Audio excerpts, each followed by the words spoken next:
Hello everyone, welcome back to my YouTube channel live life with Lisa और मैं हूं आपकी फ्रेंड लीज़ा। थंबनेल देख के आप लोगों को समझ में आ गया होगा कि आज के वीडियो का मेन टॉपिक किसके ऊपर होने जा रहा है। सो आज मैं बात करने वाली हूं मेरे स्किन केयर रूटीन के ऊपर, जो कि स्पेशली मैंने डिलीवरी के बाद लेना स्पेशली शुरू किया है। और वो प्रोडक्ट के बारे में भी मैं आपको बताऊँगी जिन प्रोडक्ट ने मेरे स्किन के ऊपर वंडर इफ़ेक्ट किया, मतलब कि मैजिकल इफ़ेक्ट किया है स्पेशली आफ्टर डिलीवरी। सो ये वीडियो थोड़ा लंबा चलने वाला है क्योंकि इसमें मैं डिटेल्स में आपको सब कुछ बताऊंगी, तभी आपको पता चल पाएगा कि मैंने वो प्रोडक्ट क्यों लिया, मेरे स्किन को क्यों उन प्रोडक्ट की ज़रूरत हुई। सो सब कुछ मैं डिटेल्स में बताऊंगी। वीडियो एकदम एंड तक ध्यान से देखिएगा। सो चलिए वीडियो को स्टार्ट करते हैं।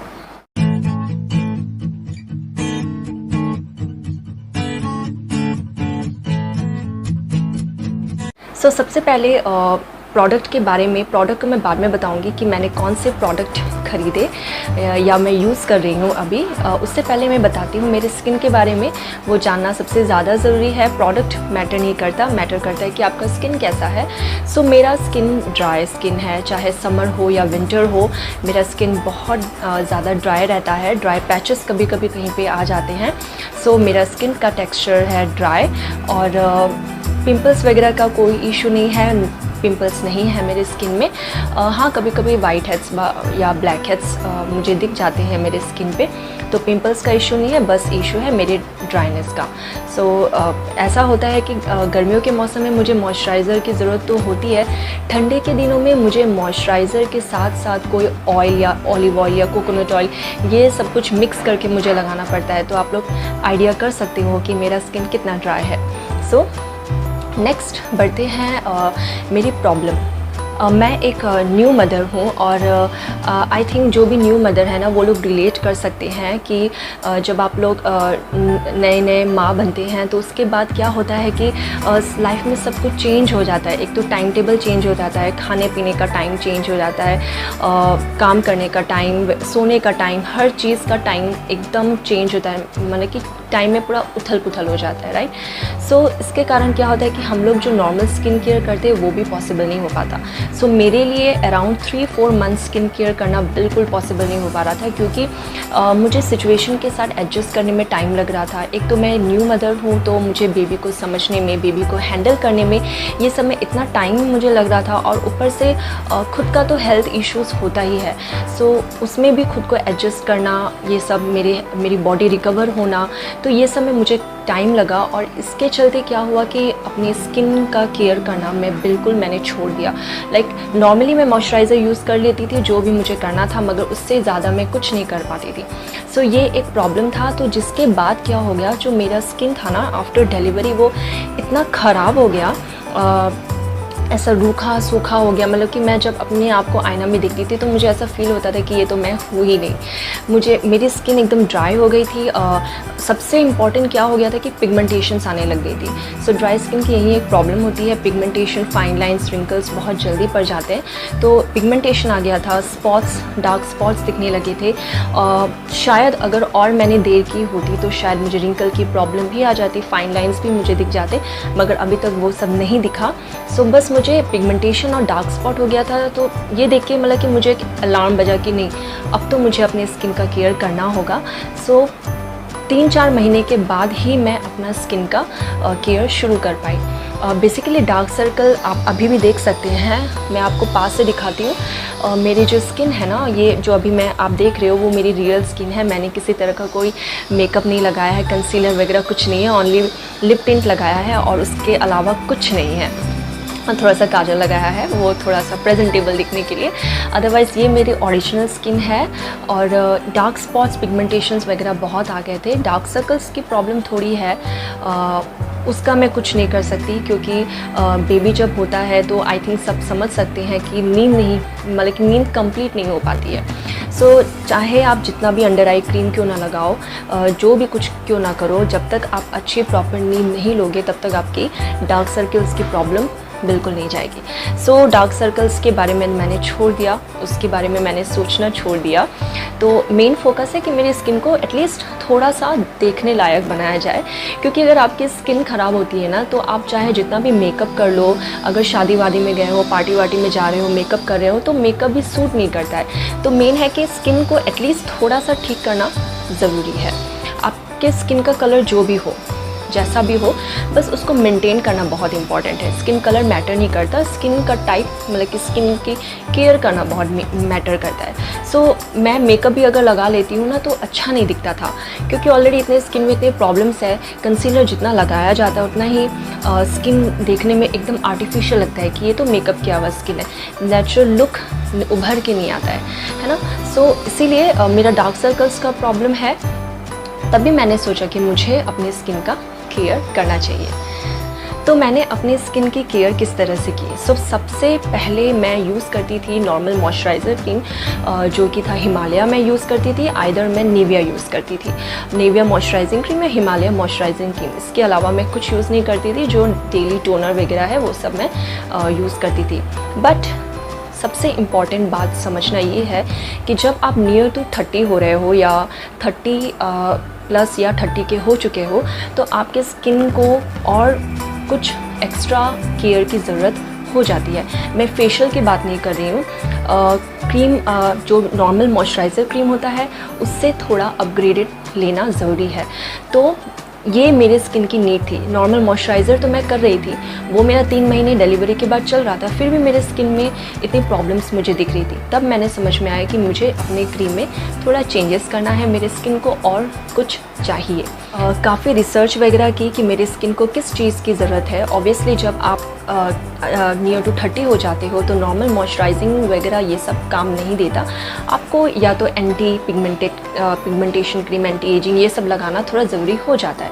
बस बेसिकली ध्यान ये रखना है। बेसिकली लोग गलतियाँ ये करते हैं कि पहले रिंकल्स को आने देते, उसके बाद फेशियल कराते हैं, anti pigmented cream, fine lines cream जो भी है वो सब लगाते हैं। सो नहीं, ये गलत है। अगर एक बार रिंकल आ गया तो उसके बाद आप चाहे जितना भी कर लो, जितना भी कुछ भी कर लो स्किन के साथ, वो इतना सही नहीं होता, वो एकदम से डिमिनिश नहीं हो जाता है।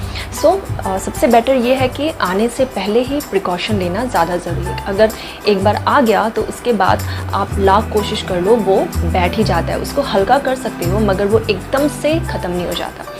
जब आप नियर टू 30, यानी कि मेरी अभी तक 30 नहीं हुई है, बट मैं बहुत जल्द 30 की होने वाली हूँ। मैं अपनी स्किन के प्रिकॉशंस अभी से लेना शुरू करी हूँ, ताकि मेरे फाइन लाइन्स जो भी आएंगे, ऑब्वियसली आएंगे, वो एटलीस्ट देर से आए, देर से मुझे दिखे। ये मैंने थोड़ा सा चेंज किया, मुझे ये रियलाइज़ हुआ। तो मैंने स्पेशली प्रोडक्ट में भी काफ़ी चेंज की। मेरी जो रेगुलर मॉइस्चराइजिंग क्रीम है उसको भी मैंने चेंज किया। और जो चीज़ है जिसने मेरी स्किन पे वंडर की वो है विटामिन सी। जी हाँ, विटामिन सी ने मेरे स्किन पे रियली मैजिकल इफ़ेक्ट दिया। मैंने विटामिन सी की क्रीम ख़रीदी, मॉइस्चराइजिंग क्रीम, डे क्रीम। मैंने ख़रीदा हिमालय ऑर्गेनिक्स का मॉइस्चराइजिंग क्रीम, मैंने अमेज़न से मैंने ऑर्डर दिया था। ये मेरा मैंने किसी से पूछ के या नहीं, मैंने खुद ट्राई करने का सोचा।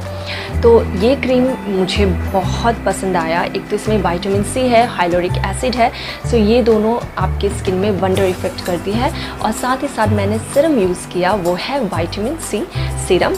मैंने अर्बन बोटैनिक्स का यूज़ किया। Vitamin C serum and vitamin C cream, इसने मेरे स्किन में सच में मैजिकल इफ़ेक्ट दिया है। मीन्स 15 डेज़ मैंने रेगुलर यूज़ करने के बाद रियलाइज़ किया कि मेरी स्किन में जो पिगमेंटेशन और डार्क स्पॉट है वो हल्की हो रही थी। अभी ऑलमोस्ट मुझे 80% मेरी स्किन जो डिलीवरी के बाद मेरी जो हालत हो गई थी स्किन की, वो बहुत ज़्यादा इम्प्रूव हो गई है। ये 2 प्रोडक्ट थे जिन्होंने मेरे स्किन पे वंडर इफ़ेक्ट किया। आपकी स्किन ऑयली है तो आप क्रीम के जगह जेल यूज़ कर सकते हैं। मैं हिमालय ऑर्गेनिक्स का जो क्रीम है उसके बारे में बता देती हूँ। वो मेरी चूँकि ड्राई स्किन है, सो ये अच्छा खासा मॉइस्चराइज़र है। आई थिंक ये ऑयली स्किन के लिए उतना सूटेबल नहीं होगा। और सीरम अगर ऑयली स्किन यूज़ कर सकते हैं तो कर सकते हैं, अदरवाइज़ आप जेल को ऑप्ट कर सकते हैं अगर विटामिन सी वाला जेल कुछ मिला तो। इम्पॉर्टेंट बात कि मैं जो क्रीम यूज़ कर रही हूँ ज़रूरी नहीं कि वो क्रीम आप भी यूज़ करो, क्योंकि ये क्रीम मेरी स्किन को सूट कर गई इसका मतलब ये नहीं कि आपको भी सूट कर जाए। बस मैंने मेन इंग्रेडिएंट बताया है जिसने मेरे स्किन पे बहुत अच्छा काम किया, that is vitamin C and hyaluronic acid. So अगर आपको वैसा कोई अलग क्रीम सूट करता है तो आप ऑप्ट कर सकते हैं। मैंने जस्ट अपनी तरफ से एक सजेशन दिया कि आप ये यूज़ करके देख सकते हैं, बट यूज़ करने से पहले अपने स्किन का टाइप वगैरह आप देख लो। इसलिए मैंने एकदम शुरू में बताया कि मेरे स्किन का टाइप कैसा है, मेरे स्किन में क्या क्या इश्यूज़ हो गए थे, तो इसलिए मैंने क्लियरली बता दिया। तो एकदम ज़रूरी नहीं कि मेरे इन्हीं 2 प्रोडक्ट को ही आपको यूज़ करना है। सो आप आराम से चेक करके आप खुद के स्किन के अकॉर्डिंगली प्रोडक्ट यूज़ कर सकते हैं। ये वही क्रीम है जिसकी मैं बात कर रही थी, हिमालयन ऑर्गेनिक्स का विटामिन सी डे क्रीम। इस क्रीम में SPF 25 भी है, ये पैराबिन फ्री है और सल्फेट फ्री है। ये क्रीम आपके स्किन को टाइट करने में मदद करेगी और ऊपर से ये क्रीम आपको मदद करेगी साइंस ऑफ एजिंग को रिड्यूस करने में, uneven tone, discolouration and fine lines और रिंकल्स में ये आपको मदद करेगी। ये क्रीम शीशे के बॉटल में आता है। इसमें मुझे एक ही प्रॉब्लम लगा, वो है इसका जो ढक्कन है उसमें मुझे थोड़ा सा डिफेक्ट मिला। अदरवाइज़ ये क्रीम बहुत ही अच्छा क्रीम है, ऑसम क्रीम है। इस क्रीम का जो कलर है वो एकदम लाइट पिंक है। इसका टेक्सचर भी बहुत क्रीमी है। ये देखिए मैं हाथ में लगा कर आपको दिखा रही हूँ। बहुत ही ईजिली एब्जॉर्ब भी हो जाता है और ड्राइनेस भी नहीं देता, तो स्पेशली ड्राई स्किन के लिए ये बेस्ट मुझे लगा। तो मैंने इसको करीब अभी 2 महीने हो चुके लगाए हुए, तो मुझे मेरा ये ऑलमोस्ट आधा से थोड़ा कम मेरा ख़त्म हुआ है। ये बहुत अच्छी तरह जाता भी है, बहुत लॉन्ग लास्टिंग भी करेगा क्योंकि बहुत अच्छी क्वांटिटी में दिया हुआ है। तो इसको मैं सिर्फ दिन में लगाती हूँ, रात में नहीं लगाती हूँ क्योंकि ये डे क्रीम है। सो नेक्स्ट मैं जिस प्रोडक्ट की बात करी थी वो है ये सिरम, अर्बन बोटैनिक्स का एडवांस विटामिन सी सिरम। इसमें सिर्फ विटामिन सी सिरम ही नहीं है, इसमें क्या क्या है मैं बता देती हूँ। 20% प्योर विटामिन सी, नियासिनामाइड है, hyaluronic acid, ferulic acid, kojic acid, dipalmitate, green tea extract and vitamin E. से 30 ml का बॉटल है। ये सिरम भी एक आईने के बॉटल में आता है और इसमें पंप ट्यूब है, आप पंप करके इसको निकाल सकते हो। जो सिरम है वो निकल जाता है, वो लिक्विड ही अच्छा खासा, थोड़ा सा थिक लिक्विड में है। तो इसे मैं बेसिकली रात में लगाती हूँ, तो आप इसे दिन में भी लगा सकते हो, रात में भी लगा सकते हो। तो मैं दिन में वो डे क्रीम लगाती हूँ, रात में मैं इस सिरम लगा के मैं सो जाती हूँ।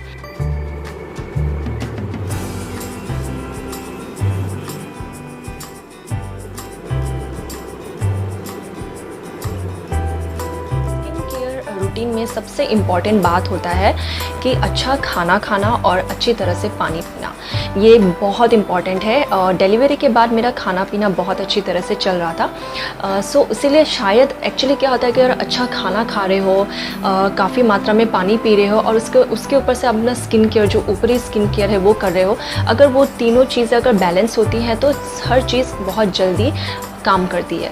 ऐसा है कि अगर आप खाना अच्छी तरह से नहीं खा रहे हो, आप बहुत सारा जंक फूड खा रहे हो, बहुत सारा तेल खा रहे हो, मसाले वाले चीज़ें खा रहे हो, पानी भी अच्छे से नहीं पी रहे हो और ऊपर से आप स्किन केयर पूरी प्रॉपरली कर रहे हो मगर आपको रिजल्ट नहीं दिख रहा, सो वो एकदम ऑब्वियसली वो होगा ही, क्योंकि हर चीज़ सिर्फ स्किन केयर, ऊपरी स्किन केयर ज़रूरी नहीं है, क्योंकि अंदर से अगर आपका न्यूट्रिशन जाएगा, अंदर से आप अगर हेल्दी होगे तो वो आपकी स्किन पे भी दिखेगा। और अगर ऊपर से आप स्किन केयर कर रहे हो तो वो बेस्ट रिज़ल्ट या कह सकते हो कि जल्दी असर दिखाता है। मेरा खाने पीने का रूटीन अच्छा चल रहा था, मैं काफ़ी मात्रा में पानी भी पीती हूँ, शायद इसीलिए मैंने जब थोड़ा सा स्किन केयर वगैरह शुरू किया तो वो मेरे स्किन पे बहुत अच्छी तरह से दिखा। तो ये एक रीज़न हो सकता है कि ये सारी चीज़ें मुझे बहुत अच्छी तरह से काम कर गई। सो बेसिकली होता है कि हम लोग स्किन केयर पे ध्यान देते हैं मगर खाने पीने पे ध्यान नहीं देते। सो वो बहुत इंपॉर्टेंट चीज़ है कि आपके बॉडी को भी अंदर से उतना ही मिलना चाहिए जितना कि आप स्किन केयर कर रहे हो ना। अच्छा खाना खाइए, तेल कम करके खाइए। हमारे खाने में आप व्लॉग अगर देखेंगे तो आपको देखने को मिलेगा कि हम लोग तेल बहुत कम खाते हैं, मसाला भी बहुत कम खाते हैं। और अच्छी तरह से पानी पीजिए, जितना पानी एक दिन में चाहिए उतना पीजिए, सो आपका चेहरा वैसे ही निखर के आएगा। तो यही था आज का मेरा स्किन केयर का जो मैंने रूटीन चेंज किया अपने स्पेशली डिलीवरी के बाद। मैंने ये एक्चुअली वीडियो इसलिए बनाया क्योंकि I think most of the new mother relate कर सकती हैं, उनके साथ ये होता होगा अक्सर। तो मैं ये चाहती हूँ एटलीस्ट आप डिलीवरी के पहले भी अपना स्किन केयर प्रॉपरली करें, ताकि डिलीवरी के बाद अगर आप 3-4 महीना नहीं भी कर रहे हो ना, तो भी आपका स्किन ठीक ठाक रहे। सो मेरी गलती स्पेशली वही हो गई कि मैं स्किन केयर में ना बहुत आलसी हूँ, स्किन और हेयर केयर के मामले में बहुत आलसी हूँ। मैंने डिलीवरी के पहले अपना स्किन केयर काफ़ी महीनों से किया नहीं था। सो डिलीवरी के बाद तो पॉसिबल ही नहीं हो पा रहा था, तो इसीलिए मेरी स्किन पे कुछ ज़्यादा ही मतलब कि मेरी स्किन ख़राब हो गई थी डिलीवरी के बाद। तो थैंक गॉड अब ठीक हो गई है, एटलीस्ट मतलब कि ठीक नहीं हो गई है, मतलब कि रिकवरी सेक्शन चल रहा है, मेरे स्किन का रिकवर हो रहा है काफ़ी। और ऊपर से नींद की कमी है, एक है मेरी नींद, खाना पीना वगैरह सब कुछ चल रहा है, मगर प्रॉपर मैं सो नहीं पाती हूँ क्योंकि रात को बेबी थोड़ा उसको भी देखना पड़ता है। सो यही एक कमी है इसकी, जिसके कारण डार्क सर्कल्स की प्रॉब्लम आ गई है। सो अगर पूरी हो जाए तो डार्क सर्कल्स की प्रॉब्लम भी ठीक हो जाएगी। तो मैं आपको अपनी स्किन ना एकदम सामने से दिखाती हूँ ताकि आप देख सको कि मेरी स्किन कैसी है। ये जो कैमरा मैं यूज़ कर रही हूँ ना, इसमें किसी तरह का कोई फ़िल्टर नहीं है, कोई ब्यूटी इफेक्ट नहीं है। मेरे व्लॉग में भी आप देख सकोगे, मैं किसी तरह का मेकअप करके या कोई मेकअप वगैरह यूज़ करके मैं व्लॉग या वीडियो नहीं बनाती हूँ। सो जो भी दिखेगी आपको एकदम ओरिजिनल दिखेगी। तो ये मेरी ओरिजिनल स्किन है। यहाँ पे कुछ ऐसे हो गया, ये पिंपल नहीं है, मगर इसको अगर फोड़ूंगी ना तो ये पानी निकलेगा, पिंपल नहीं निकलेगा, मगर ऐसा कुछ फूल के आ गया तो ये ऐसे छोड़ देती हूँ तो ये खुद ब खुद ही चला जाता है। सो बहुत दिनों बाद, बहुत महीनों बाद एक्चुअली ये हुआ है। किस लिए हुआ है ये पता नहीं, मगर यहाँ पे ड्राइनेस सा हो जाता है मेरा, वाइट होकर ड्राई हो जाता है, तो उसको थोड़ा ग्लिसरीन वगैरह लगा के मैं ठीक कर लेती हूँ। सो ये है मेरी स्किन, थोड़ी डार्क सर्कल्स है तो ये है मेरी ओरिजिनल स्किन। डिलीवरी के बाद ना इससे भी ख़राब हो गई थी। यहाँ पिगमेंटेशन, डार्क स्पॉट्स पड़ गए थे यहाँ पे। अभी भी थोड़े हैं, एकदम हल्के हो गए हैं, शायद कैमरे में नज़र ना आए, बहुत हल्के हो गए हैं। और एक्चुअली सामने से आके स्पेशली जब मैं धूप में बाहर निकलती हूँ ना तब थोड़ा दिखता है, अदरवाइज़ अभी तो बहुत कम गया है। अच्छा लगता है ना, स्किन अगर अच्छा हो तो ऑब्वियसली माइंड भी बहुत फ्रेश लगता है। तो ये था आज का वीडियो। आई होप आज का वीडियो आपके लिए बहुत ही हेल्पफुल होगा और इन्फॉर्मेटिव भी होगा। मैंने जो सफ़र किया है, मेरी जो एक्सपीरियंस है वो मैंने शेयर की, ताकि आप लोग भी अपने फ्रेंड्स या रिलेटिव्स के साथ शेयर कर सको। या अगर आप भी होने वाली यानी कि टू बी अ मॉम हो रही हो तो थोड़ा सा अपने आप को प्रोटेक्ट कर लो। स्किन के मामले में कुछ प्रॉब्लम्स दिखाई देती है और ऑब्वियसली ये मतलब कि एकदम नॉर्मल है, हार्मोनल चेंजेस, इम्बैलेंसेस के कारण ये सब होता रहता है। सो इतना चिंता करने की बात नहीं है, टाइम टू टाइम रिकवर हो जाएगा। उसके ऊपर भी अगर आप स्किन केयर, अगर आपके पास टाइम हो, अगर आप कर सकते हो तो ज़रूर कीजिएगा, इससे बहुत जल्दी रिकवर हो जाता है। तो मेरी वही हालत मेरे हेयर के साथ भी हुई थी। तो मैं किसी और दिन अपने हेयर केयर के बारे में भी शेयर करूँगी। मेरे बाल भी बहुत झड़ गए थे उसके बाद, डिलीवरी के बाद। सो अभी काफ़ी हेयर फॉल में काफ़ी कमी आ गई है, फिर भी थोड़ा बहुत हो रहा है, बट रिकवरी प्रोसेस चल रहा है। एक दिन में नहीं होता रिकवरी। डिलीवरी के बाद बहुत डेफिशिएंसीज अंदर आ जाती है, सो एक दिन में पॉसिबल नहीं होता। सो वो धीरे धीरे स्लोली हो रहा है। तो मैं किसी एक दिन आपके साथ मेरे हेयर केयर की भी एक वीडियो शेयर करूँगी। आई होप आज का वीडियो आप लोगों को अच्छा लगा होगा, हेल्पफुल होगा। अगर थोड़ा सा भी अच्छा लगा तो ज़रूर लाइक कीजिएगा। अगर आप मेरे चैनल में नए हैं तो प्लीज़ सब्सक्राइब कर दीजिएगा। तो मिलती हूँ मैं आपसे अपने अगले वीडियो में, तब तक stay healthy and stay happy.